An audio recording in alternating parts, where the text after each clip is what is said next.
Louvado, engrandecido e exaltado seja o nosso Deus. E parte da letra do louvor que acabou de ser cantada é: minha alma anseia por ti. Que de fato nessa noite a nossa alma esteja assim, almejando a presença de Deus. E eu quero convidar você a abrir a sua Bíblia em Atos capítulo 7. Atos capítulo 7.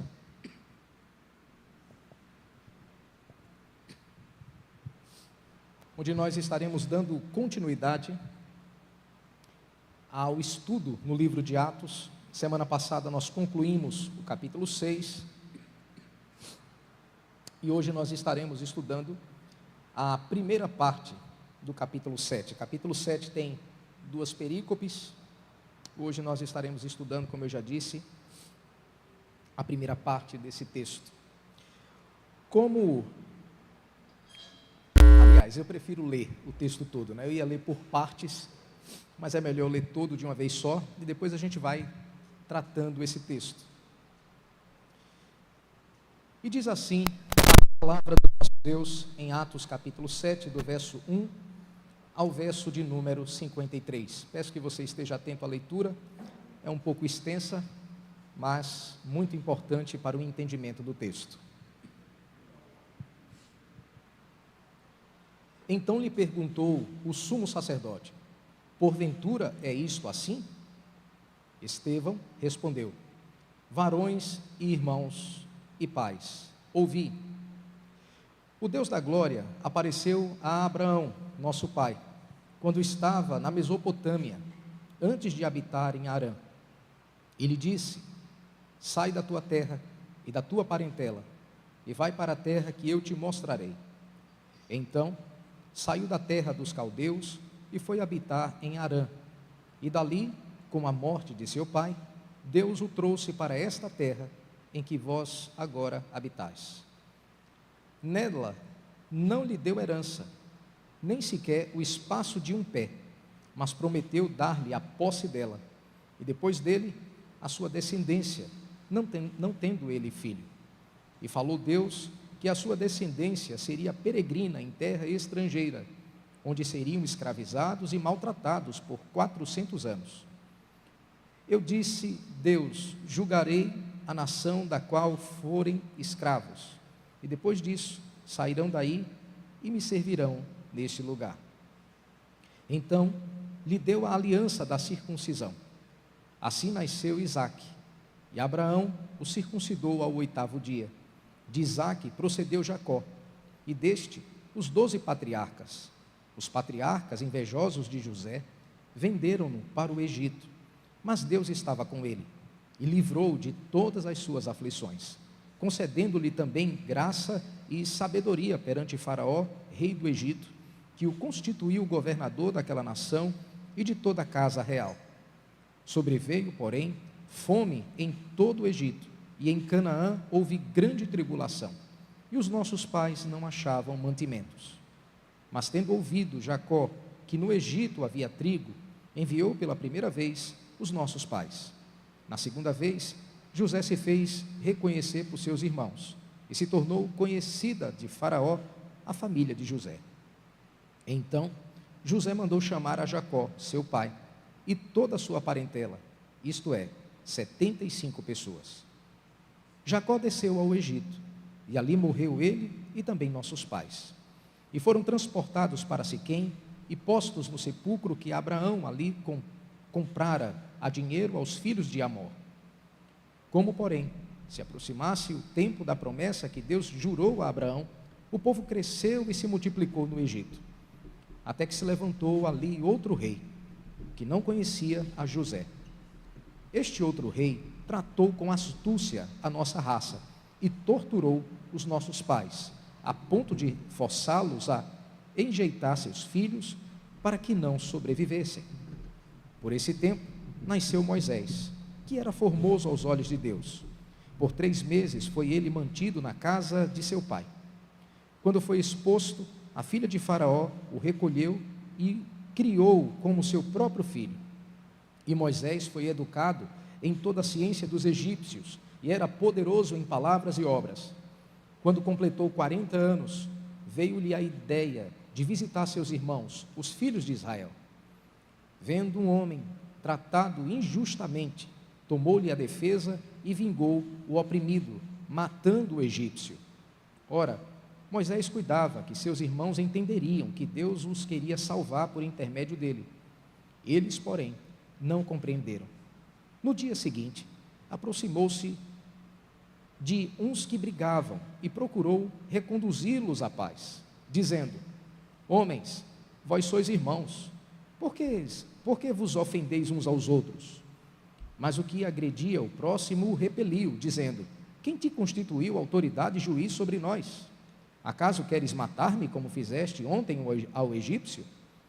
A essas palavras Moisés fugiu e tornou-se peregrino na terra de Midian, onde lhe nasceram 2 filhos.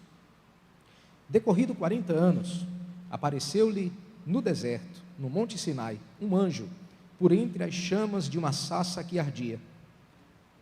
Moisés, porém, diante daquela visão, ficou maravilhado, e aproximando-se para observar, ouviu-se a voz do Senhor: Eu sou o Deus de teus pais, o Deus de Abraão, de Isaque e de Jacó.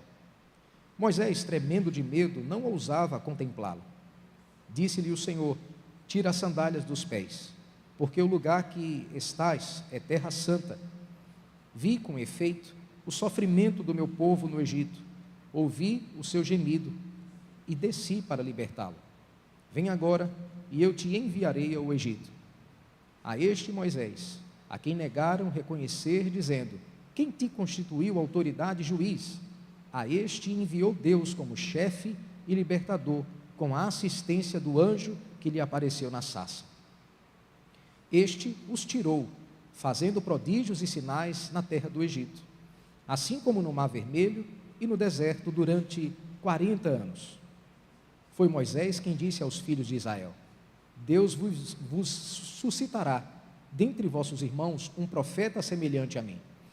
É este Moisés quem esteve na congregação no deserto, com o anjo que lhe falava no monte Sinai e com os nossos pais, o qual recebeu palavras vivas para nos-las transmitir, a quem nossos pais não quiseram obedecer, antes o repeliram, e no seu coração voltaram para o Egito, dizendo a Arão: Faze-nos deuses que vão adiante de nós. Porque quanto a este Moisés, que nos tirou da terra do Egito, não sabemos o que lhe aconteceu. Naqueles dias, fizeram um bezerro e ofereceram sacrifício ao ídolo, alegrando-se com as obras das suas mãos. Mas Deus se afastou e os entregou ao culto da milícia celestial. Como está escrito no livro dos Salmos: Ó casa de Israel, porventura me oferecestes vítimas e sacrifícios no deserto, pelo espaço de 40 anos, e acaso não levantaste o tabernáculo de Moloque e a estrela do deus Rinfã, figuras que fizeste para as adorar? Por isso vos desterrei para além da Babilônia.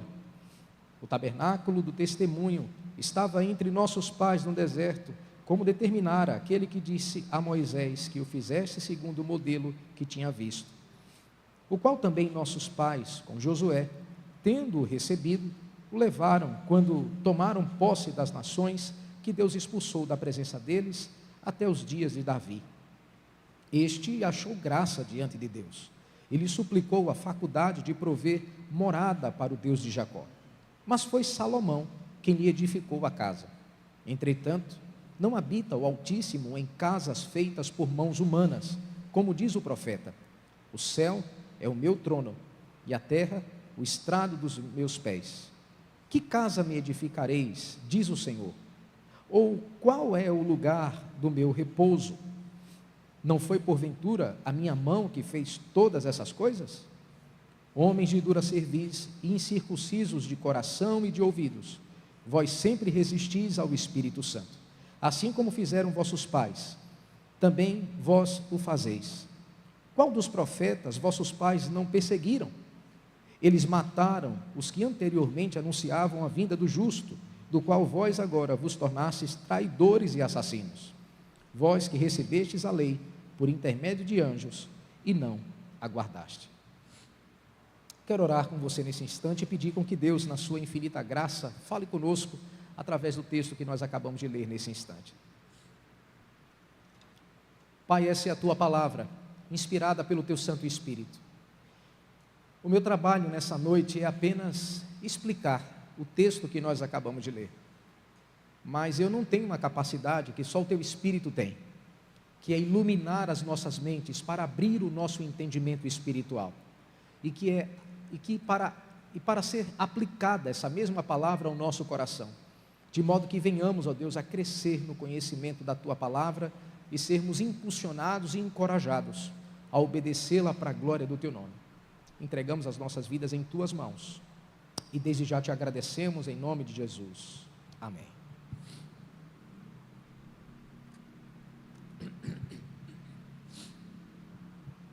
Apenas fazendo uma retrospectiva do que nós já vimos aqui na semana passada. Semana passada nós estudamos o capítulo 6, pelo menos a segunda parte do capítulo 6, que foi Estevão perante o Sinédrio.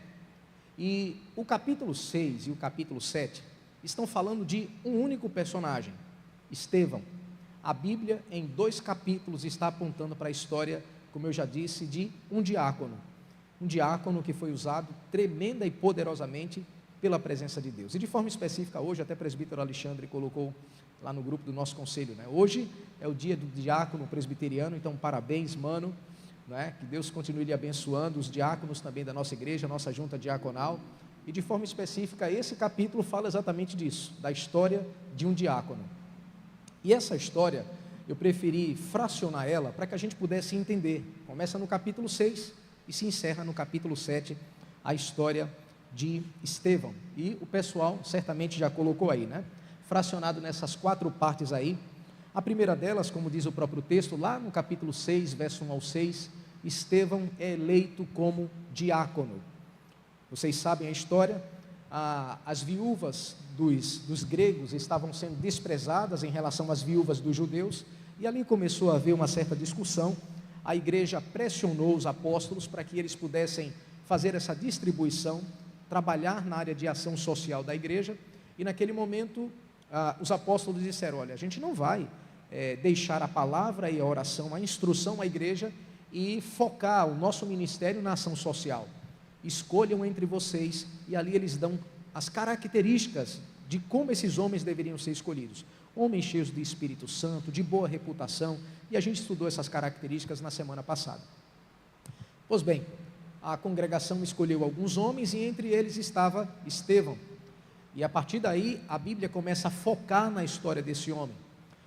Na continuidade do texto, diz a palavra de Deus que a igreja crescia e Estevão, ele é pego e ele é trazido para o Sinédrio, que é a maior autoridade entre os judeus para julgar os casos entre os judeus, e Estevão é levado até o Sinédrio e começa a receber várias acusações diante do Sinédrio, diante dos juízes do Sinédrio, alguns acusadores, inclusive alguns que foram comprados para mentir contra Estevão, assim como fizeram com o Senhor Jesus.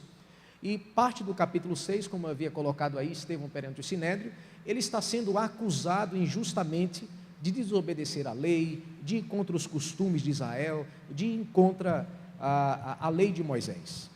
Pois bem, esse é o capítulo 6, que se encerra com uma figura muito parecida com aquilo que aconteceu com Moisés no Antigo Testamento.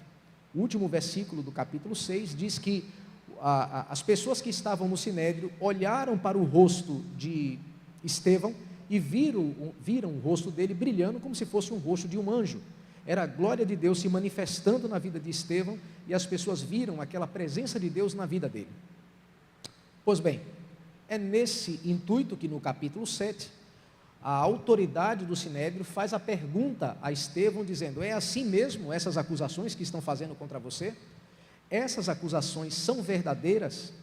E é nesse momento que Estevão vai tratar, do verso 1 ao verso 53 do capítulo 7, a sua defesa diante do Sinédrio.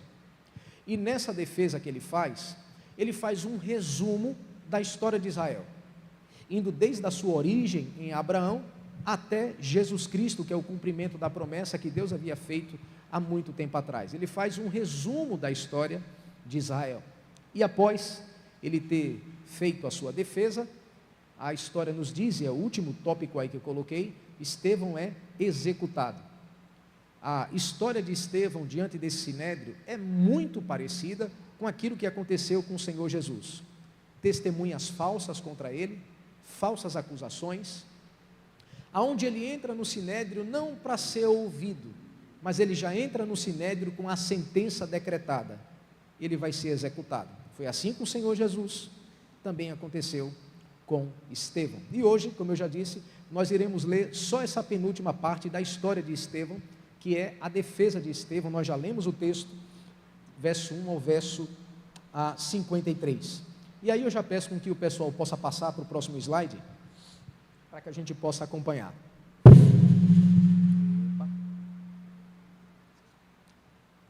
Apenas um breve esboço, para que a gente possa entender o que é que a gente vai estudar daqui para frente, né? Aí ele está fazendo a defesa de Estevão, ele usa como argumento a história do povo de Israel. E por que ele está usando a história do povo de Israel? Porque os seus acusadores não apenas eram judeus, mas estavam levantando acusações contra Estevão, de que ele estava indo contra a lei de Moisés, de que ele estava indo contra Moisés e contra os costumes de Israel. Por essa razão, sendo ele judeu, ele vai expor diante dos seus acusadores e diante dos juízes a história de Israel, fazendo um breve resumo, como eu já disse, desde a sua origem até a pessoa de Jesus Cristo, a qual ele estava pregando ali naquele local. E como é que ele faz isso? Ele faz isso falando a origem do povo, em Abraão. Em segundo lugar, ele fala da multiplicação desse povo no Egito, com José. Em terceiro lugar, ele fala da libertação desse povo, com Moisés e, consequentemente, com seu auxiliador, que era Josué. Em seguida, ele fala agora do ingresso do povo na terra prometida, que é a monarquia de Israel, que é ali o final dos juízes até os reis que se levantaram em Israel. De forma específica, ele foca apenas em dois, que é Davi e o seu filho Salomão. E por último, ele fala do maior dos profetas, que é o Senhor Jesus. E se você percebeu, o que Estevão está fazendo é um resumo do Antigo Testamento. A origem do povo, os 5 primeiros livros da Bíblia. Depois ele fala da libertação desse povo no Êxodo, como esse povo cresce e aumenta. Depois o período dos reis. E por último lugar, ele fala dos profetas, apontando para o Senhor Jesus, sendo o maior dos profetas, que são os últimos versos aí que nós lemos. Pois bem, o que é que isso tem a ver com a minha e com a sua história? Porque você pode estar aqui hoje, em Olinda, bairro de Rio Doce, há vários anos depois desse discurso que Estevão está fazendo. E você começa a dizer, tá, mas o que é que isso tem a ver com a minha vida? Lembre-se que quando a gente olha para a palavra de Deus, aquele povo lá no Antigo Testamento é símbolo, são os representantes da igreja. O povo que em Abraão Deus levanta uma grande nação e ali chama de meu povo, que no Novo Testamento já não é um povo específico, geograficamente falando, né? Israel, os judeus ou coisas dessa natureza. Não, eles são uma espécie de maquete da igreja do Novo Testamento. É o povo de Deus no Antigo e agora o povo de Deus no Novo Testamento, que na verdade é um povo só. No Antigo Testamento, uma nação específica que representava a igreja, que era uma maquete da igreja do Novo Testamento. E quais são as implicações dessa história que Estevão está fazendo para mim e para a sua vida? É exatamente isso que a gente vai ver daqui para frente, logicamente, de forma resumida. O texto é longo, eu passaria certamente aqui 1 hora, 2 horas falando sobre esse texto, mas eu tenho que resumir em 30 minutos. Então, a primeira parte é a origem desse povo, em Abraão. Como nós já lemos, eu vou apenas fazer um resumo para que a gente possa entender. Em primeiro lugar, porque ele está citando esse personagem, Abraão? É porque é impossível falar da história dos judeus, dos hebreus, sem falar de Abraão. Abraão é o pai dessa nação. Abraão é o pai desse povo. E como tudo isso acontece?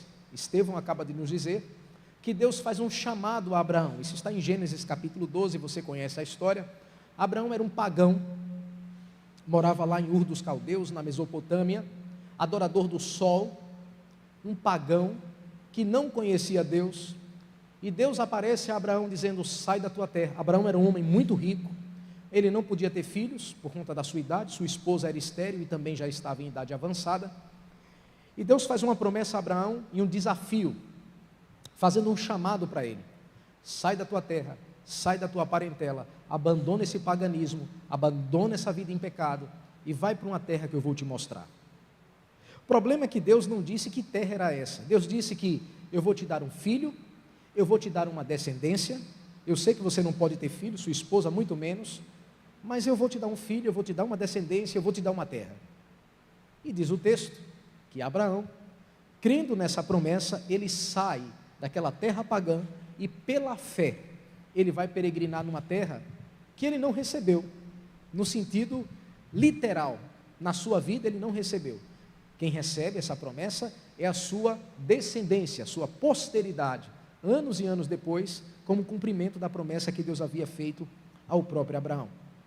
E Deus havia dito a Abraão que os seus descendentes cresceriam assustadoramente, porém, eles se tornariam escravos e seriam maltratados. Deus não disse onde, quando, em que nação isso aconteceria, mas Deus disse: eles vão ser maltratados, eles vão ser escravizados, mas eu vou libertar eles de lá. E o que é que Deus faz com Abraão? Deus faz um pacto com ele, o pacto da circuncisão, que hoje nós conhecemos como batismo cristão. Naquela época, entre os judeus, era a circuncisão, que era o corte do prepúcio do pênis, do menino, nascido ao 8º dia. Deus diz: olha, Abraão, eu vou fazer um pacto, uma aliança com você e todos os seus descendentes. Daqui para frente, toda criança do sexo masculino, ao 8º dia, terá que receber a circuncisão. E de fato, Deus faz esse pacto com Abraão e todos os seus descendentes, eles agora se tornam povo de Deus, através desse pacto que Deus havia feito com Abraão. A história nos diz que Abraão, ele tem Isaque, o seu filho, como cumprimento da promessa que Deus havia lhe feito. Isaque tem Esaú e Jacó. Diz o texto que Jacó, ele tem 12 filhos, e desses 12 filhos, eles têm inveja de José e vendem José para o Egito. E é através da história de José, que é o tópico posterior que a gente vai ver, que o povo cresce assustadoramente. Então esse é o resumo que ele está fazendo da história de Abraão, só para que a gente possa entender um pouco daquilo que ele está querendo dizer aos judeus. E por que ele está usando essa história para os seus acusadores? Porque os seus acusadores eram descendentes na carne de Abraão. Eles se auto-intitulavam, eles se orgulhavam de serem descendentes de Abraão. Qual era o problema? Isso a gente estudou, inclusive, na série de sermões em João capítulo 6, onde eles se orgulhavam de serem descendentes de Abraão, e Jesus os acusa de dizer: olha, é verdade, na carne, vocês são filhos, descendentes de Abraão, mas vocês não imitam a fé de Abraão. Inclusive vocês querem me matar, tirar a minha vida. Abraão não fez isso. Então, eles se orgulhavam de serem descendentes de Abraão, consequentemente, filhos de Deus. Porque se Deus fez um pacto, uma aliança com Abraão, dizendo que todos aqueles que recebessem a circuncisão, automaticamente se tornariam povo dele, eles dizem: então nós somos povo de Deus. Sendo que, o que eles não entenderam, é que um simples sinal no órgão masculino não é sinônimo de ser filho de Deus.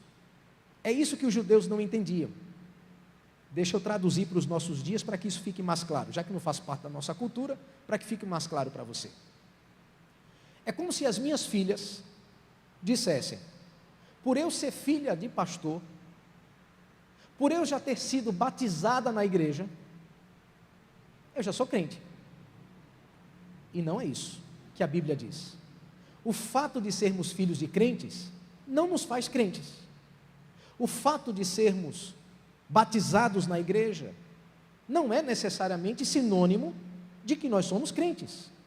O batismo, ele parte do princípio que naquele coração houve regeneração e aquela pessoa passou a crer em Deus, e como forma da sua fé em Deus, essa pessoa manifesta os frutos da salvação, que é a santificação, uma nova vida, seguir a Cristo, fazer a vontade de Deus.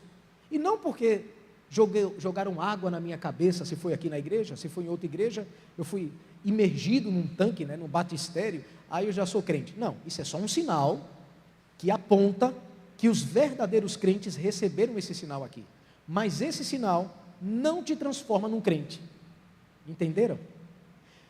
Por conta disso, Estevão, apontando para os seus acusadores, para os seus opositores, estava dizendo da seguinte forma: o pai de vocês é Abraão, o problema é que vocês não imitam a fé de Abraão. O problema é que, tanto é que ele vai dizer isso lá no final do texto, incircunciso de coração.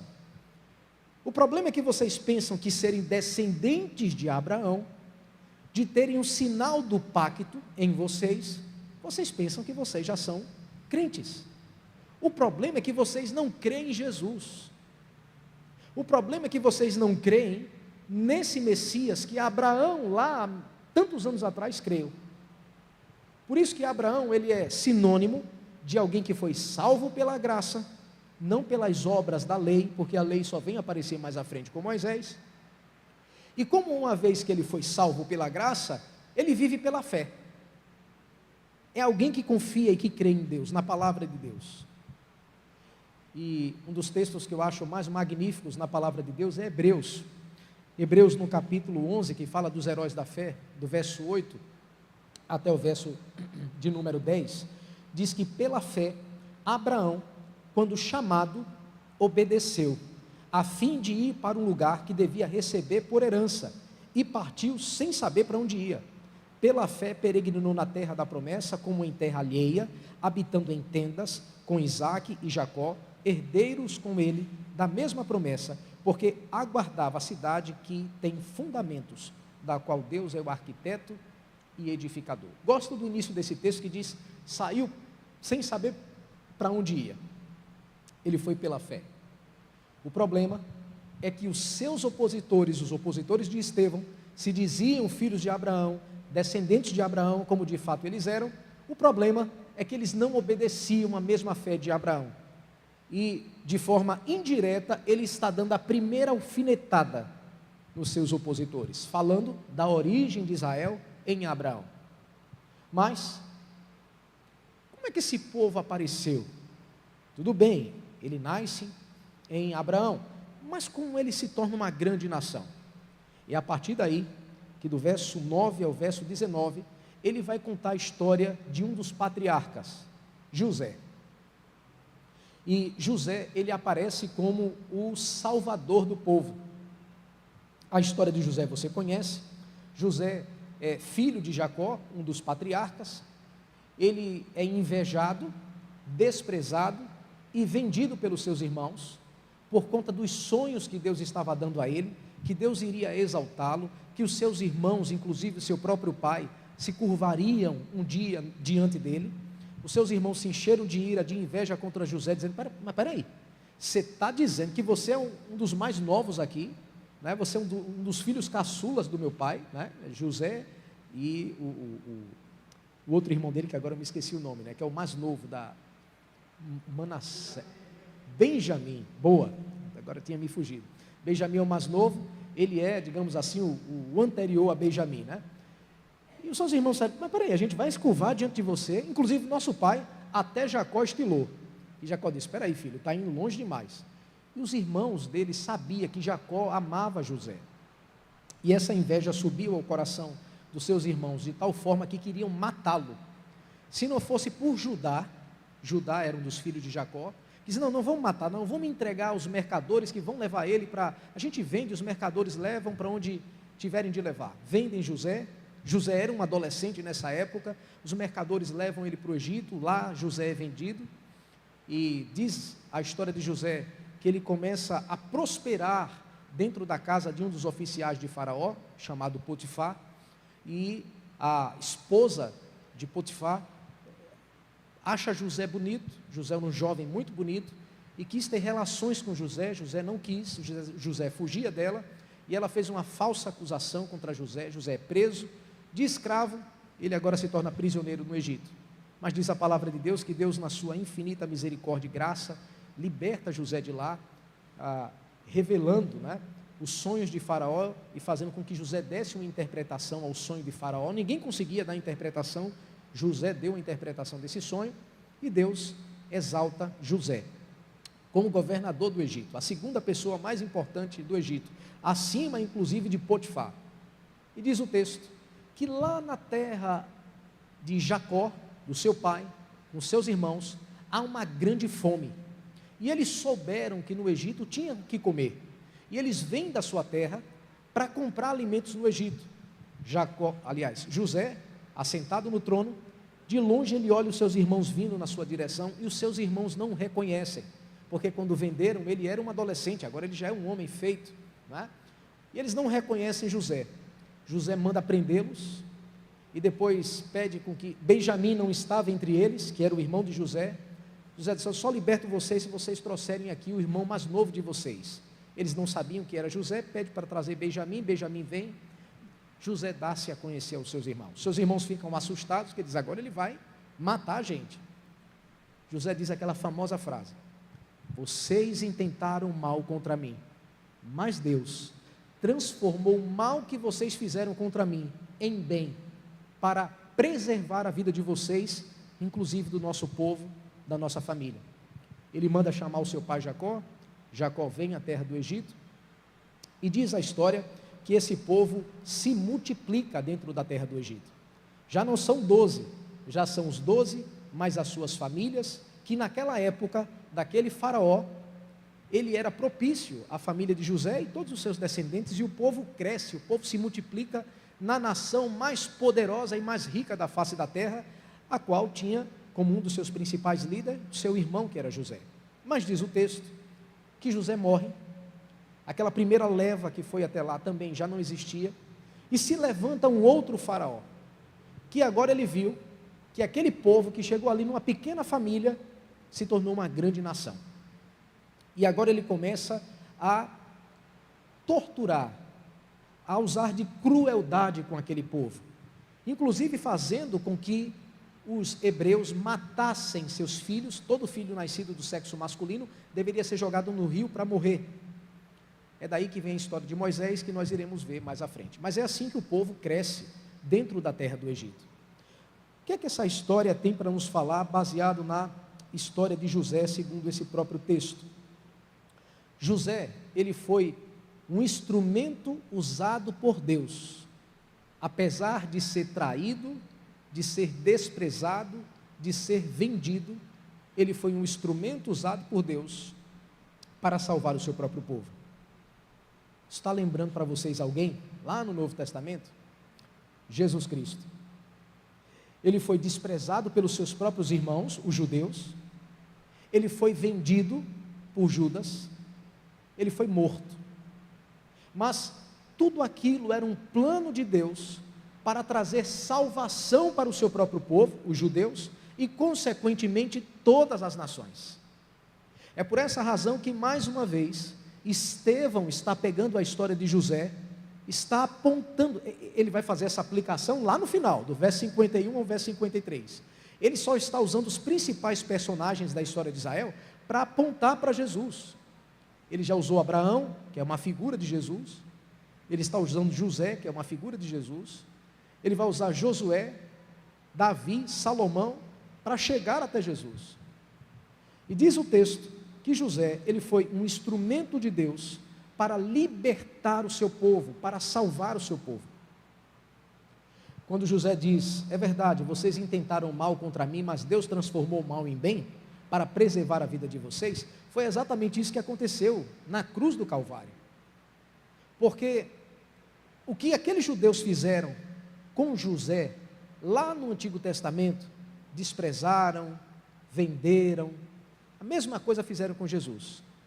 Tanto é que o Evangelho de João, no capítulo 1, verso 13, diz que Jesus, ele veio para os seus, os judeus, mas os judeus o desprezaram. Essa é a história. É a mesma coisa que aconteceu com José lá no Antigo Testamento. Mas apesar do desprezo, apesar dele ser traído, apesar dele ser vendido, aquilo era um plano de Deus para trazer salvação para nós. Da mesma forma que aconteceu com José lá no Antigo Testamento, que foi desprezado, traído, vendido, mas aquela situação que aconteceu com José foi um plano de Deus para trazer salvação para o seu povo. E é por essa razão que Estevão está usando também essa mesma ideia para dizer: olha, vocês se lembram que os pais de vocês, os antepassados nossos fizeram com José, os patriarcas fizeram com José? Pois bem, a mesma coisa fizeram com Jesus. Sendo que agora ele vai apontar para outros personagens. Ele agora vai apontar para Josué, ele vai apontar para Davi, ele vai também apontar para Salomão. E é interessante de que uma das coisas que a gente precisa entender nesse texto, aliás, Moisés, sua libertação, a gente passou na multiplicação, agora há libertação. Quando o povo cresce, agora se levanta um novo rei, como eu já disse, começa a maltratar o povo. Há muitos filhos do sexo masculino dos judeus sendo mortos, sendo que agora tem uma criança a qual Deus preservou, seu nome Moisés. Diz o texto que durante um período ele fica na casa dos seus pais, mas depois ele é visto e ele é entregue a filha de Faraó, né? A mãe de Moisés o coloca dentro de um cesto de junco, ele sai pelo rio dentro daquele cesto. A filha de Faraó, que estava se banhando no rio, vê aquela criança, pega aquela criança e faz com que a mãe da criança, a mãe de Moisés, crie Moisés. Interessante isso, né? A providência de Deus.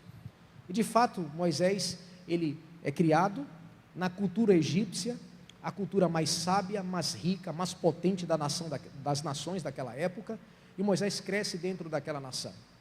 E diz a história de Moisés que ele sabia que ele era judeu, e ele tenta libertar o povo. Ele vê um egípcio e um judeu brigando, e ele vai tentar libertar o judeu, preservar a vida do judeu, e ele mata o egípcio e esconde o corpo do egípcio. O tempo se passa, e depois de novo, agora 2 judeus estão brigando, e entre aqueles 2 judeus brigando, eles apartam a briga e dizem: olha, vocês são irmãos, por que vocês estão fazendo isso? Um dos judeus empurra Moisés e diz: quem é você? Você pensa que a gente não viu você matar o egípcio e esconder o corpo dele? Moisés tem medo, porque ele sabe que Faraó soube dessa história, e Moisés foge para o Egito. Ele já tinha 40 anos quando isso aconteceu. O tempo se passa, 40 anos depois, ele já tinha 80 anos, a Bíblia diz que Deus aparece para ele numa sarça, no meio do deserto, e essa sarça, um arbusto que estava queimando e não se consumia, aquilo atrai a atenção de Moisés, ele vai até lá, e ele ouve a voz dizendo: Moisés, tira a sandália dos pés, porque o local que você está é santo. Ele fica assustado com aquilo, e ali Deus faz o chamado de que ele teria que voltar para o Egito, para libertar o povo. O resto da história todos nós bem conhecemos. Ele volta até lá, e Deus usa poderosamente aquele homem para libertar o povo, né? Mandando as 10 pragas contra o Egito, depois fazendo com que o povo saia e peregrine durante um bom tempo no deserto. E aí no deserto, a gente vai ver a rebeldia do povo contra Deus, contra Moisés, e contra a palavra de Deus que Moisés proferia. Interessante isso, né? O povo que viu coluna de fogo de noite, o povo que viu uma nuvem de manhã, preservando eles do sol causticante do deserto, o povo que comeu carne no deserto, que bebeu água da rocha, que viu o mar se abrir, que viu nações muito mais poderosas do que Israel serem dizimadas pelas próprias mãos de Deus, é o mesmo povo que sente saudade do Egito. Ah, como era bom as cebolas que nós comíamos lá no Egito. Ah, Moisés, você nos tirou de lá para nos matar aqui no deserto. Lá pelo menos a gente tinha coisas para comer, e aqui nesse deserto que nós estamos peregrinando. E eles entraram pelo caminho da idolatria. Fizeram um bezerro de ouro, porque Moisés sobe ao Monte Sinai para pegar a lei e trazer a lei para o povo, mas ele passa um bom tempo lá, o povo diz: morreu, então vamos fazer um Deus aqui para a gente adorar, semelhante àquilo que acontecia lá no Egito. Eles fazem um bezerro de ouro, chamam Arão, e ali a idolatria acontece. Mas não foi apenas isso.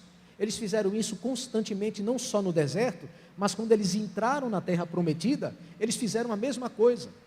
Tanto é que a continuidade do texto diz: eles não adoraram só o bezerro de ouro, eles levantaram cultos a outros deuses na terra que Deus havia dado a eles. Tanto é que o texto diz: olha, eu puni vocês, não foi só no deserto, foi tirando vocês da terra, enviando vocês para a Babilônia. Ou seja, mostrando a idolatria desse povo. O que é que isso tem a ver com a nossa história? Assim como Moisés, assim como o povo fez com Josué, também fizeram com Jesus. Moisés é o libertador, não é isso? Ele liberta o povo de Deus, enviado pelo próprio Deus, do Egito para a terra prometida. Não é isso que ele faz? Tanto ele quanto Josué, seu sucessor. E como foi que o povo tratou Moisés? Josué, inclusive, desprezou a Deus, desprezou o seu mensageiro, que era Moisés, e desprezou também a palavra que era pregada por esses homens. Jesus, a palavra do Senhor nos diz em Colossenses capítulo 1, verso 13 e verso 14, diz da seguinte forma: Jesus, ou seja, Ele nos libertou do império das trevas e nos transportou para o reino do Filho do seu amor, no qual temos a redenção e a remissão dos pecados. Jesus nos libertou não de uma nação específica, não de um império específico, Egito. Ele nos libertou de uma escravidão pior do que uma escravidão geográfica, pior do que uma escravidão com algemas, com calabouços. Ele nos libertou da escravidão eterna do inferno.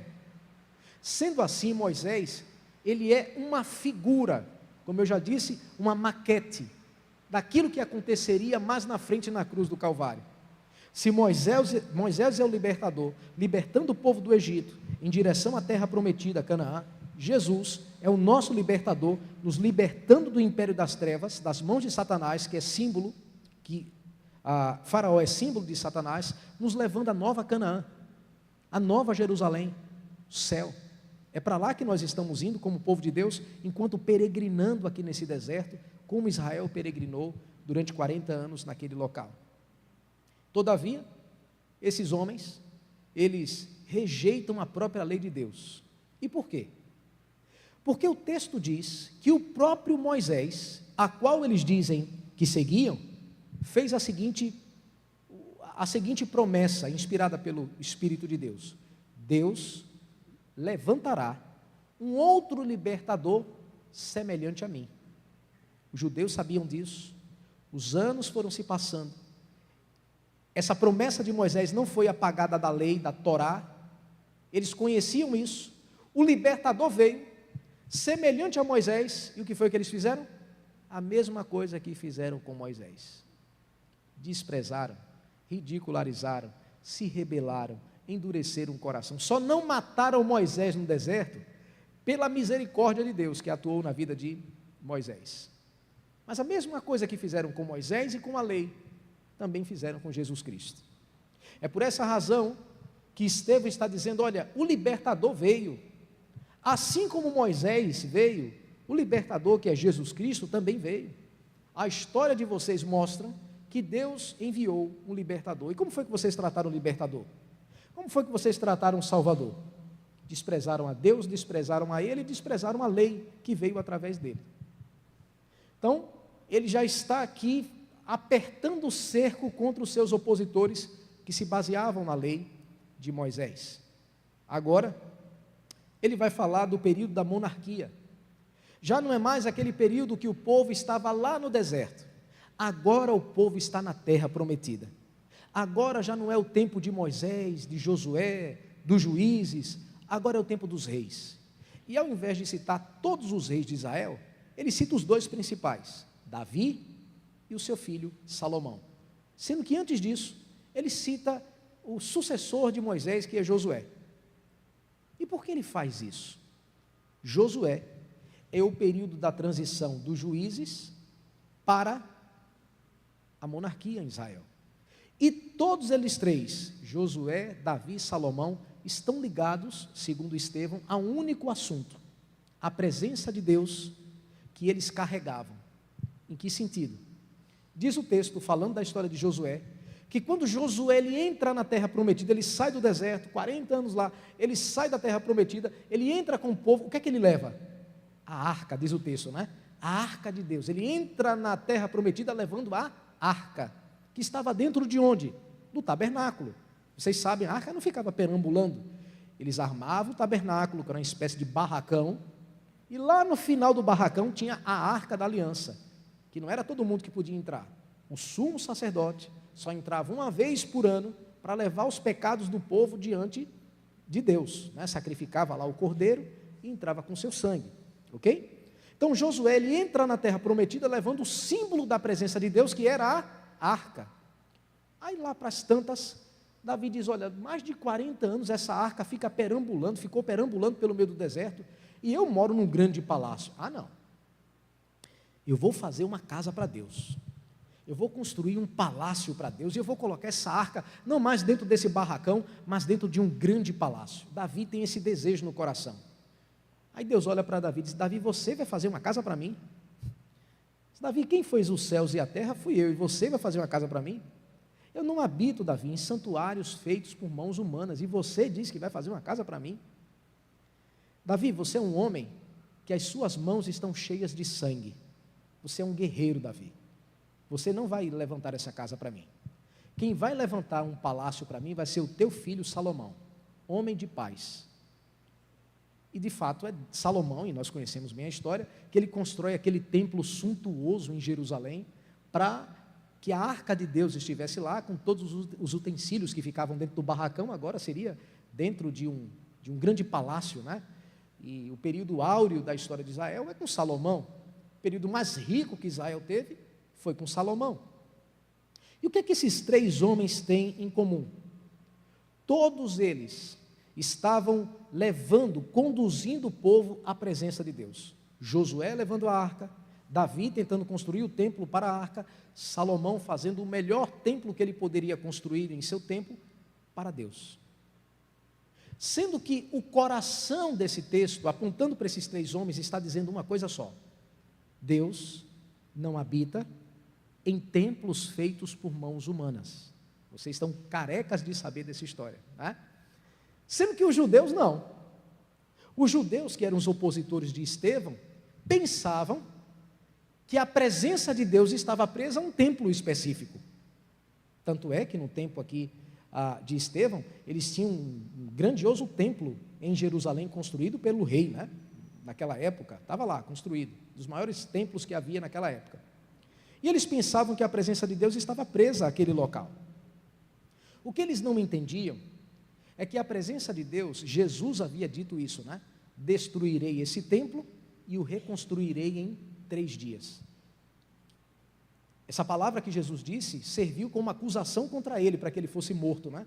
Porque os judeus disseram, acusando Jesus, olha, ele disse que vai destruir o nosso templo, então nós iremos matar e tal, como de fato fizeram.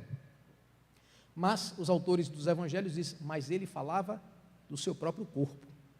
E que mais à frente, Paulo, o apóstolo Paulo, reforçando essa mesma ideia, diz, olha, Deus não habita em santuários feitos por mãos humanas, vós sois o templo, a morada do Espírito Santo. No período da pandemia, a gente não estava podendo vir para a igreja, né? Fica em casa, fica em casa, fica em casa, enfim. E a gente transmitindo os cultos e tudo mais. E na época eu vi que uma pessoa da nossa igreja disse, é um absurdo, como é que a nossa igreja está fechada, a gente tem que adorar a Deus e tudo mais. Eu fiquei olhando, disse, meu Deus do céu. Eu disse, esse abençoado, eu acho que ele é judeu.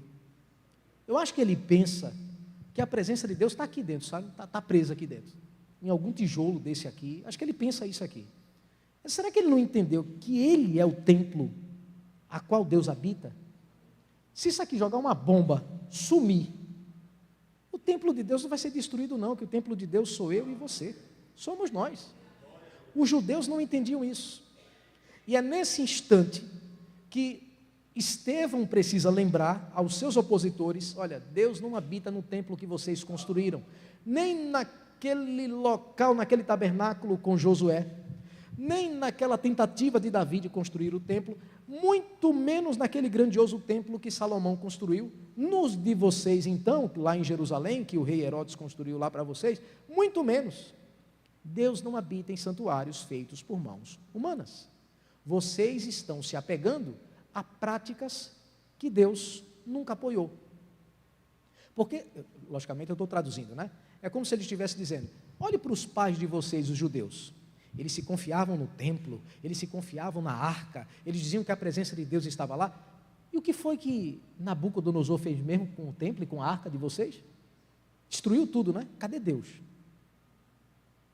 O que ele estava querendo dizer é, Deus não está em objetos, Deus não está em locais, Deus não está em patuás, Deus não está em objetos milagrosos, que muitas vezes nós os santificamos como se fosse a presença de Deus na nossa casa. Não, não está lá. Deus habita em você através de Jesus Cristo. Esse é o ensino que ele está querendo trazer com a condução de Josué através da arca, a tentativa de Davi de construir o templo e também de Salomão. O que é que eles estão querendo dizer? Esses homens estavam querendo a presença de Deus no meio de vocês através de um templo. Mas Deus não habita em santuários feitos por mãos humanas. É nessa direção que agora ele vai apontar para a pessoa específica de Jesus Cristo. É o último tópico aí do nosso estudo, já para a gente encerrar. O maior profeta de Israel não foi Isaías, não foi Malaquias, não foi Naum, não foi Obadias, não foi Jeremias, não foi João Batista, não foi nenhum dos profetas maiores, nem dos profetas menores, Ezequiel e tantos outros que nós poderíamos citar o caso. Mas o maior de todos os profetas é Jesus Cristo. E essa última parte eu faço questão de ler para vocês, por quê? Eu não sei se você percebeu, no início do texto, como é que Estevão se retrata, aliás, se porta diante dos judeus. Irmãos, amigos, anciãos, né? Ele está massageando o ego desses homens. Mas agora o bicho vai pegar. Verso 51, veja o que diz a palavra do Senhor. A partir do verso 51. Homens de dura cerviz, incircuncisos de coração e de ouvidos, vós sempre resistis ao Espírito Santo, assim como fizeram vossos pais, também vós os fazeis. Qual dos profetas vossos pais não perseguiram? Eles mataram os que anteriormente anunciavam a vinda do justo, do qual vós agora vos tornastes traidores e assassinos, vós que recebestes a lei por intermédio de anjos, e não a guardaste.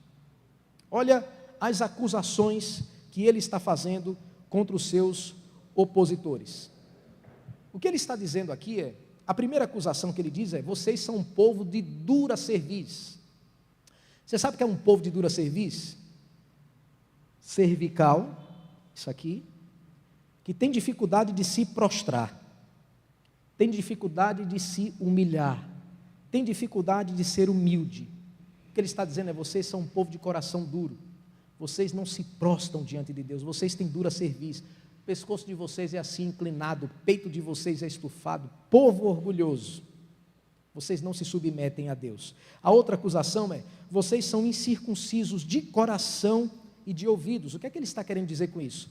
A circuncisão está apenas em uma parte da genitália de vocês, mas o que é mais importante para vocês, para Deus melhor dizendo, é a genitália de vocês ou o coração de vocês? O coração. Porque é exatamente aí onde os verdadeiros adoradores adoram a Deus. Não é de sinais exteriores, não é de práticas exteriores ou coisas dessa natureza, é do coração. Sabe o que é que ele está querendo dizer? Traduzindo para os nossos dias, em circunciso de coração e de ouvido, é, vocês são batizados, é verdade, mas vocês não são crentes. Vocês têm um pacto que Deus fez com Abraão, é verdade. Vocês foram batizados, se fosse nos nossos dias, vocês foram batizados nas águas, é verdade. Mas vocês não são crentes, é uma falsa profissão de fé que vocês têm.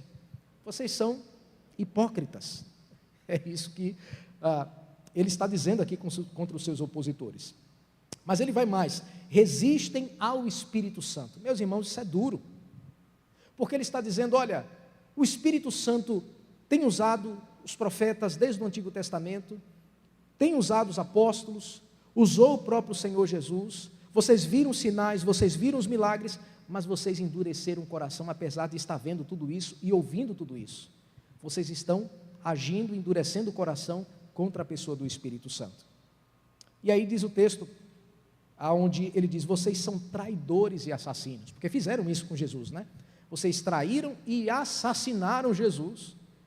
É como se ele estivesse dizendo, vocês se acham mesmo filhos de Abraão, matando uma pessoa, contratando pessoas para mentir e matar um inocente, vocês se acham filhos de Abraão por conta disso? E aí eles dizem, vocês são desobedientes à lei, porque a lei falava do Messias, a lei falava que Deus envia, desde lá de Gênesis capítulo 3, que Deus havia dito tanto a Adão quanto também a Eva, que Deus iria suscitar de Eva o Salvador, o Redentor. Ele esmagaria a cabeça da serpente e libertaria o seu povo. Essa promessa, como uma espécie de semente ali em Gênesis 3, vai sendo repetida durante todo o Antigo Testamento na pessoa do Messias. E os judeus, mesmo sabendo disso, desprezaram o Senhor Jesus, mesmo vendo seus sinais, mesmo ouvindo suas palavras, mesmo vendo vidas serem transformadas, eles endureceram o coração. Sabe o que ele está dizendo aqui? Estevão está dizendo para os seus acusadores, é que seus acusadores, eles são a réplica fiel daquele povo de duro coração do Antigo Testamento. Assassinos, traidores, idólatras, mesmo estando dentro do templo. Isso nos traz uma lição muito importante, meus irmãos. Cuidado com a religiosidade. Práticas religiosas, de vir ao culto, de ter o nome no hall de membros, de ser batizado na igreja, de conhecer a Bíblia, de servir em algum ministério aqui na igreja, não é sinônimo de um coração realmente convertido. A gente precisa estar alerta a isso. O verdadeiro convertido, aquele que realmente teve um encontro com o Senhor Jesus, ele faz essas coisas, é verdade. Ele é batizado, tem seu nome no hall de membros, serve na igreja, tudo mais. Mas muitas vezes, alguns religiosos dentro da igreja, eles pensam que pelo fato deles imitarem essas práticas, automaticamente eles são crentes. E não é isso que a palavra de Deus diz, tanto é que em capítulos anteriores, nós lemos a história de Ananias e Safira. Eles quiseram imitar a fé de Barnabé, vocês se lembram lá, mas eram hipócritas, e eles morreram diante da igreja. Se existisse hoje em dia, se Deus agisse dessa forma, muita gente morreria. Mas aqui está acontecendo a mesma coisa. Esses judeus tinham uma lei de Deus, esses judeus iam ao sábado, nós ao domingo, eles ao sábado ao templo, eles cantavam os salmos, eles conheciam os profetas, eles conheciam a lei, mas viviam contrário a tudo isso, era só uma capa que eles tinham. É por essa razão, e aqui eu já estou encerrando, que Estevão teve que dar um sacode nesses religiosos. A mesma coisa que João Batista fez há um tempo atrás, né? Raça de víboras, produzam entre vocês frutos de verdadeiro arrependimento, e não comecem a dizer entre vocês, somos filhos de Abraão, porque até dessas pedras Deus pode suscitar filhos a Abraão. Produzam, pois, frutos dignos de um verdadeiro arrependimento, e não uma religiosidade externa, cabelo de crente, roupa de crente, prática de crente, né? Ou coisas dessa natureza. Se o coração não for convertido, é só capa, é só sepulcro caiado. Essa é a acusação que Deus está falando a pessoas que tinham uma lei, a Bíblia, cantavam os salmos, iam para a igreja, mas não amavam o Senhor Jesus. Por essa razão, e aqui eu quero encerrar, ele faz essa dura acusação, mostrando de que esses homens rejeitaram a promessa desde lá de Abraão, que depois vem mostrando a história de José, passando pelos libertadores, tanto Moisés quanto Josué, passando pela história dos reis de Israel, chegando ao maior dos profetas, está dizendo, vocês são uma réplica daquilo que aconteceu lá atrás, vocês estão repetindo as mesmas práticas dos pais de vocês, que diziam crer em Deus, lá no Antigo Testamento. Por essa razão, Estevão está fazendo esse resumo por conta dos seus opositores que eram judeus, que conheciam muito bem essas histórias, e Estevão teve que trazer à tona essas histórias apontando para Jesus. Se você percebeu, ele vai afunilando a história de Israel até chegar aqui, Jesus Cristo de Nazaré, a qual eles rejeitaram, crucificaram, desprezaram, e agora eles estavam fazendo a mesma coisa. Por essa razão, e aqui eu encerro, esse é o resumo que Estevão está fazendo hoje. Nós vimos aí a penúltima parte da história desse homem. Na próxima quarta-feira ele vai ser executado, mas ele vai ser o primeiro mártir da igreja, né? A quantidade de mortes que nós vamos ver no Novo Testamento por causa da fé em Jesus, começa nesse diácono, não foi nos apóstolos, começa em Estevão, a primeira pessoa que morre pela fé. Outros crentes, semelhante à fé de Estevão, mais à frente também vão morrer, ou pelas mãos dos judeus, como foi através do apóstolo Paulo na época, né? E depois acontecendo através dos judeus e também do Império Romano. Mas esse aqui é o primeiro que vai ser executado, e aí a gente vai ver só na próxima quarta-feira a conclusão da sua história. Essa é a história de Israel, essa é a história do povo de Deus lá no Antigo Testamento, essa é a minha e a sua história. Que possamos depositar a nossa fé em Jesus Cristo. Ele é o nosso exemplo de fé, assim como foi Abraão. Ele é o nosso Salvador, assim como foi José. Ele é o nosso libertador, assim como foi Moisés e Josué. Ele é aquele que nos conduz à presença de Deus, como foi Josué, Davi e Salomão.